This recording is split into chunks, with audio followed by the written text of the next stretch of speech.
I'm honored to be here today to commemorate the centennial of the 19th Amendment and honor the tireless efforts of the Black women suffragettes. Yes, round of applause. They struggled to secure the right to vote for all American women. It was a long, frustrating, and arduous effort, one in which our ancestors and our great-grandmothers and our great-grandmothers, and for some of us in this room today, our mothers never received proper credit for. And the struggle, unfortunately, continues. Our foremothers never received proper credit for their efforts to shore up democracy in this country, despite being the Americans most committed to universal suffrage. And frankly, the Americans with the most to lose. Most to lose without these fundamental rights. And so, as my mom used to say, we've got to speak the truth and shame the devil. I guess you heard that too. So we are here to celebrate the 100 years since the 19th Amendment, the hard work and the diligence of our ancestors who were crucial for women gaining the right to vote. However, for Black women and our families, we know it's only been 60 years. 60 years. And it's been under withering and relentless and continuous and ongoing assault. I can use my outside voice. And even more tragic is the reality today. It's been utterly emasculated to the point of being almost recognizable, including but not limited to the Voting Rights Act. It's been rendered nearly meaningless in states across the country that have been allowed to pass measures to make it harder for Americans, particularly African Americans, to vote.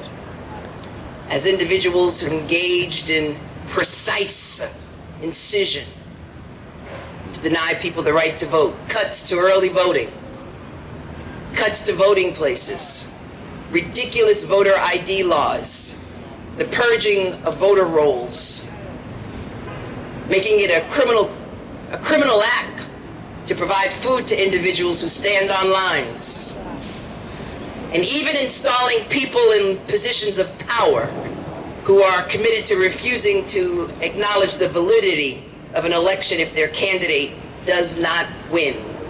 Election deniers. So once again, as Black women committed to democracy in this country, we again are called to action. No, I don't think you heard me. Yeah. We again are called to action. All right. Woo. We're the most reliable base of the Democratic Party and the most reliable individuals who will stand in line to vote. So we've got to raise our voices. We've got to push back. And as the Attorney General of this state, I will use the law both as a sword and as a shield to protect your rights and defend this democracy as I have done. You know, I ran for the office of Attorney General because I thought I was going to do some civil rights, some consumer rights, you know, a couple of cases here, a couple of tenant cases there, you know, protecting individuals against deed theft. I had no idea, right,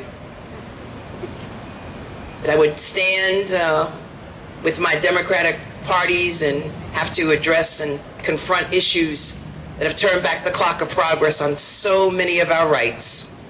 And so in the spirit of Harriet Tubman, Shirley Chisholm, Sojourner Truth, Sarah J.S. Garnett, and the founder of the Equal Suffrage League, and Dr. Verena Martin Jones, its president, who are among those we honor today, along with so many other Black women whose names are not recorded in history books. We will fight on in their name and for our children's future. And we will ensure that they're in the history book, right? Yeah. Because it's part of history, American history.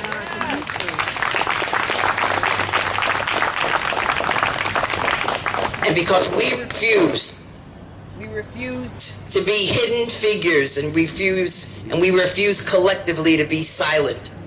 And we thank so many of our allies who are here today, who have joined and recognized the importance of democracy and what is at stake right now. And right now, this November 8th, my friends, everything is at stake. And so we've got to stand in line in quiet dignity, in quiet defiance to all that is happening in this nation. The fact that we are at war with ourselves, more divided now than we've ever been since the Civil War.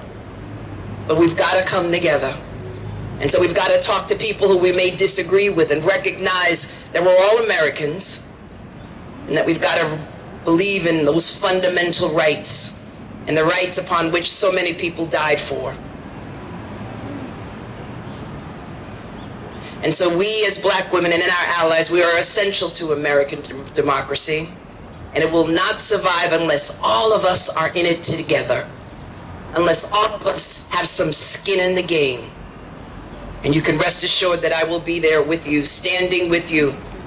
I will never leave Brooklyn, never leave Fort Greene, Clinton Hill. No matter where I go, this will always be my home. Because as I look around this lovely park, this is what democracy looks like. God bless you. Thank you. And thank you for allowing me to say the words.